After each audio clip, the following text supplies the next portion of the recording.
संत सावतामाळी यांनी विठ्ठलाप्रती असलेल्या आपल्या अनन्य भक्तीचे आणि आर्ततेचे वर्णन या ओळींतून केले आहे।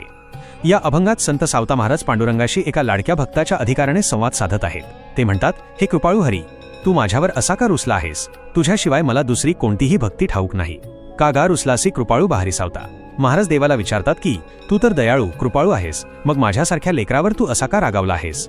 भक्ताला जेव्हा देवाचा अनुभव येत नाही किंवा देवाची साथ मिळत नाही तेव्हा तो अशा प्रकारे देवाला जाब विचारतो। तुझ्याविण दुसरी भक्ती नेणे ते पुढे म्हणतात की माझ्यासाठी विठ्ठल हाच सर्वस्व आहे। तुझ्या चरणांची सेवा करण्याव्यतिरिक्त मला दुसरी कोणतीही साधना, योग किंवा कर्मकांडे माहीत नाहीत। माझे संपूर्ण जीवन केवळ तुझ्याच भक्तीत अर्पण झाले आहे। सावता महाराज स्पष्ट करतात की त्यांच्या जीवनात विठ्ठलाशिवाय दुसऱ्या कशालाही स्थान नाही। यात देवाला भेटण्याची आणि त्याची नाराजी दूर करण्याची एक प्रकारची ओढ आणि व्याकुळता दिसते। हा अभंग देव आणि भक्त यांच्यातील नाते किती जिव्हाळ्याचे आणि हक्काचे असते याचे उत्तम उदाहरण आहे। सावतामाळी यांचे वैशिष्ट्य म्हणजे त्यांनी आपल्या मळ्यात कामात विठ्ठल पाहिला। त्यांच्यासाठी त्यांचे कार्य हीच त्यांची भक्ती होती।